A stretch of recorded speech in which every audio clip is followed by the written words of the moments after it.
Are you bad at chess endgames? Did you ever lost a win game because you blunder in the end? Yeah, me too, it sucks. And so, after losing too much elo, I read this book, The Simoleon's Complete Endgame Course. If you didn't already know, it's one of the most known chess books, ever. In this video, I will summarize the entire book and give it to you in only few minutes. So if you don't have time to read 200 pages yourself, you're welcome. Part 1. Endgame for Beginners. Staircase Mate. The most basic mate, you put your rook on ranks next to each other and you just play this, forcing black to move. And if black king will come up, just move to the other side of the board. You can do the same horizontally as well as vertically. Queen Mate. The box is a crucial idea in chess endgames. The point is to force opponent's king to move into a constantly shrinking box until you can mate him. An actual example of this is a queen mate. Here you can see white queen constantly forcing black to move into the invisible box. At first, you can just mirror black moves with your queen, just remember to not stalemate at the end. And it's mate. Another example we will encounter is a rook mate. We use our king and rook to box black king into last rank. We make black king look straight at our king and we attack with rook on 8th rank. Black can't move away because king is blocking entire 7th rank and rook is attacking entire 8th rank, and so it's checkmate. Stalemate. Stalemate happens when a player is not in check but there are no legal moves on the board to play. In that case, the game ends in a stalemate and is declared a draw. You probably see them stalemate in a position like this or this. You can try to use this to your advantage in a losing position and try to get stalemated on purpose like this. And if you are winning, remember to watch out and don't fall for the trap. Summary. To mate your opponent, you usually have to force your enemy's king into a wall or a corner. You can use the staircase maneuver or the box technique to do it. To finish off your opponent, you will have to use at least 2 pieces to checkmate and win. Watch out for stalemate so you won't draw a perfectly winnable game.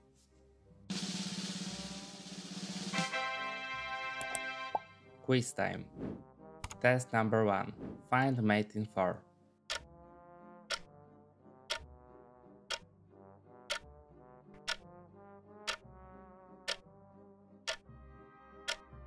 You just have to use a staircase technique like this. Test number 3. Trap black into the smallest box.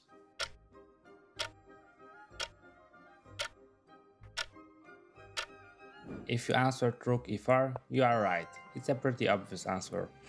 Test number 5. Should white take the pawn on f6?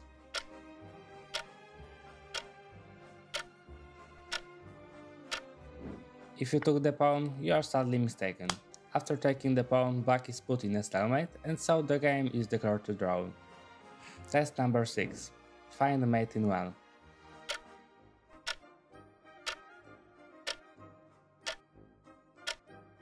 Here you just play rook to g8 and give a mate on the 8th rank.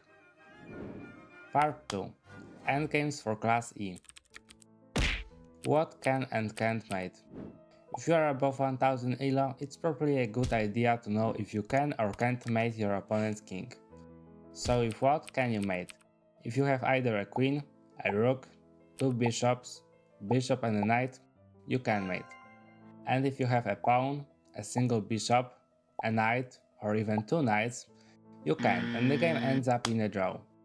You can use this knowledge to your advantage. A great example is this, or this. Bishop or knight versus queen. Winning a queen versus bishop position is actually really easy. If you don't want to think too hard, you just put your pieces on an opposite color than the bishop and use the box technique to decrease the space black has. Meanwhile, you can look for any forks or just move your king and try to mate.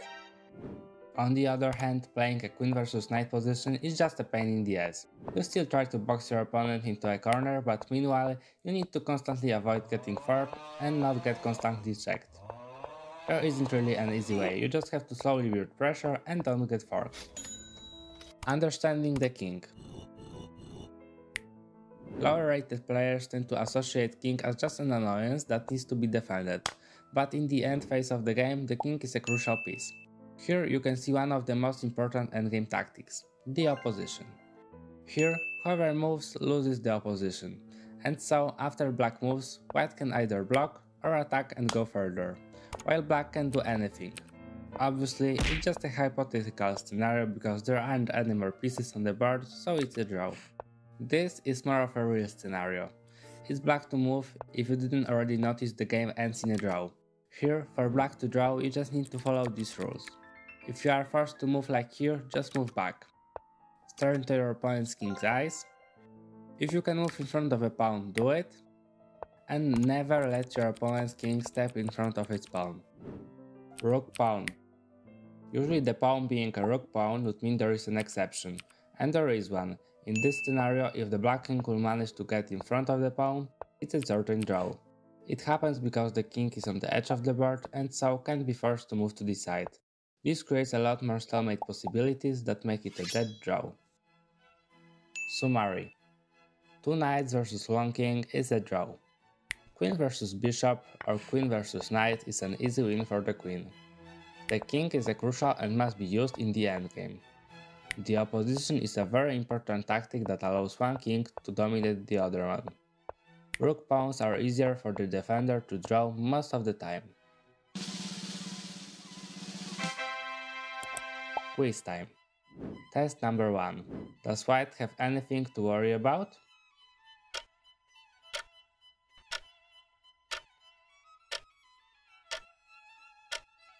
Nah, it's an easy win for white. For example, queen h8, queen h1 mate. You only have to remember not to stalemate.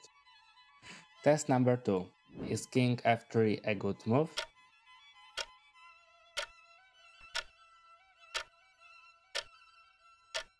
Well, it's a shitty move. You just get fork and lose the queen.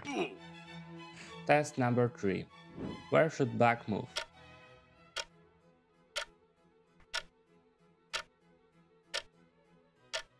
Obviously backwards. It's a rule. You should play it instantly. Why would you even bother thinking if you can always try to move in front of a pawn or directly up in this case? Test number 4. What should black play?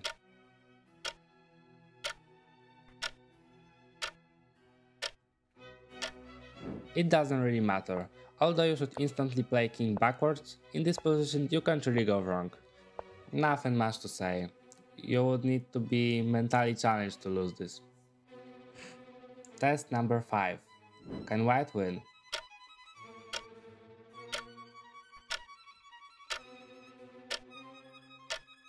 As said before, two knights can't win against correct defense, so the answer is no. And if you wonder, correct defense is just not walking into a corner, so it's pretty hard to screw this up, even by mistake. Part 3. Endgames for Class D. Beyond basic opposition. In part 2, we learn all about basic opposition of kings that were only one square apart.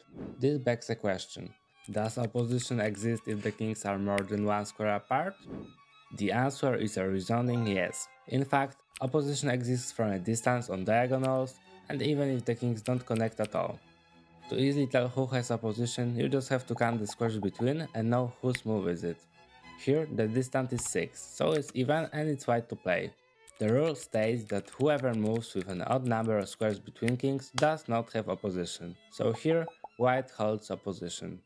Here, although it's diagonal, the same rule applies. So if it's white to move, white wins, because it's odd when black moves.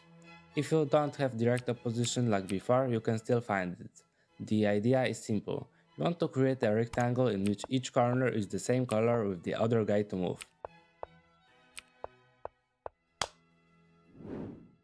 King and pawn versus long king. Before we could see that the defender can easily draw if he gets his king in front of the pawn, but what if the enemy king will get there first? If it's a rook pawn, then the game is still an easy draw, there isn't much to say about it. But if the pawn is not a rook pawn, winning depends on two things. The king being one or two squares in front of its pawn, and the player having the opposition. If the king is one square in front of the pawn, the score of the game depends on who holds the opposition. Here it's black to move, so white has the opposition and wins. But before we win, we have to know how. In this scenario, we have to use a stepping forward technique. An easy rule that can help is to just move your king as far as possible while not losing your pawn. And so, after a few moves, white promotes and wins. Here, if the king is 2 squares in front of the pawn, the game is an easy win. We play it like the game before, but we have an extra move. So if it's white to move, we play d3 and get the opposition. And if it's black to play, we just step forward like before. Fox in the chicken coop. Fox in the chicken coop technique is surprisingly very useful. Thanks to this technique, you can win a position like this. As the name implies, the idea is for a fox, a stronger sized king, to rush into the other side of the board, chicken coop, and take the enemy pawns. Back to our example, we push our pawn, and after a few moves we abandon it and go harness the pawns on the other side of the board. Because black king is too busy taking our pawn, he can't stop us. White takes the pawn, and from this position it's an easy win. Deep freeze.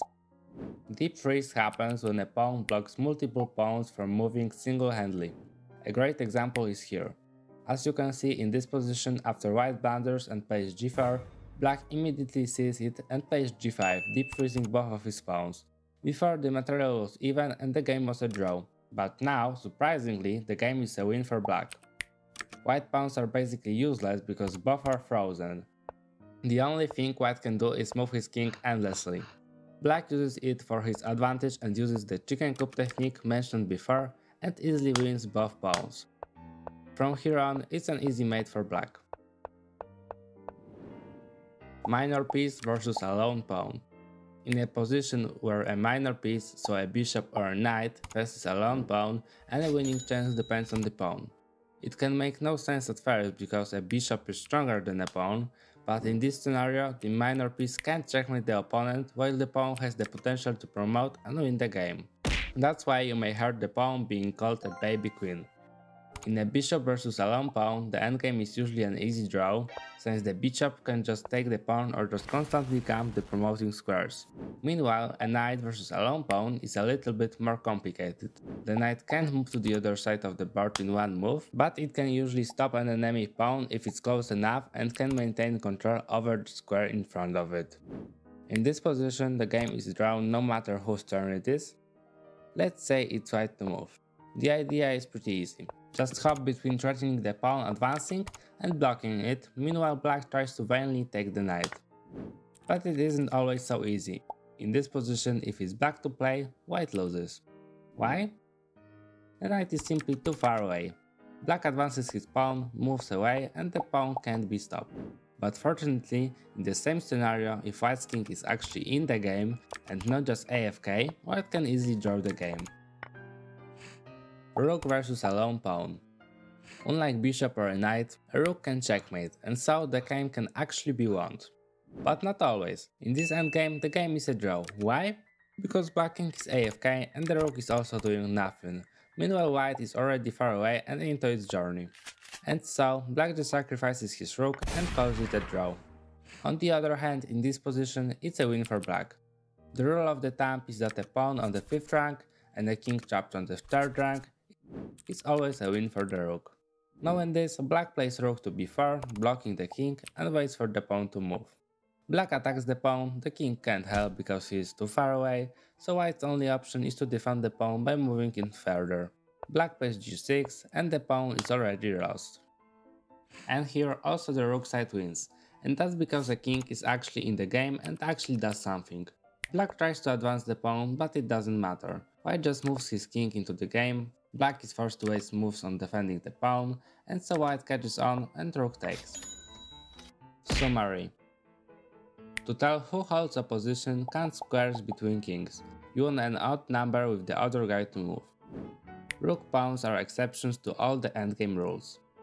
In a king and pawn endgame with the king in front of its pawn, the win depends on the opposition. Fox in the chicken coop is the way to win multiple pawn endgames. A minor piece versus a lone pawn usually ends up in a draw.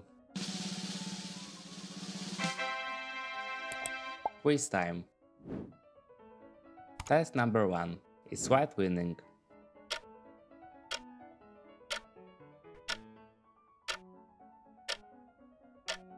White here can use a fox in the chicken coop technique to scoop all the pawns and easily win. Test number 2. Is white in any danger?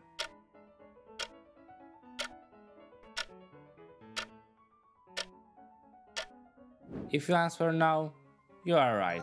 Here you can just play knight c3 and black pawn is just come to death. But even better is king to c2. Why? Because after this, black is forced to play king a1, we play knight to c1, first a2, and knight b3, checkmate. Test number 3. Is white winning?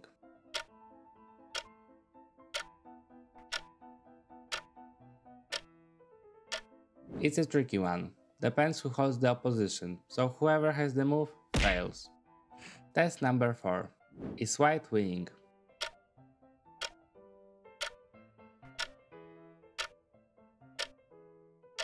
Well, if you answer it depends again, you are wrong. Here white has an extra move, so it doesn't really matter. It's a win for white. Test number 6. After rook f4, is the game drawn?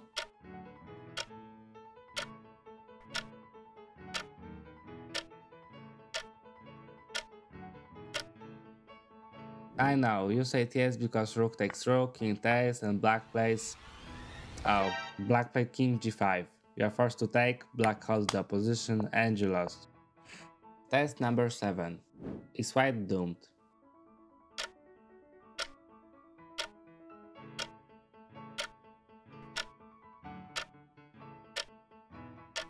Don't lose hope, white can actually draw this, and it's not that hard.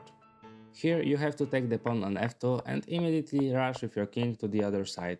Meanwhile, knight holds the pawn on a g-file.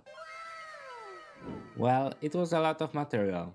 I clearly raised the difficulty bar in this section, but it's not that hard. I guarantee that you will absorb this knowledge relatively quickly if you let it sink in. By the way, if you enjoyed the video, remember to subscribe. Bye bye.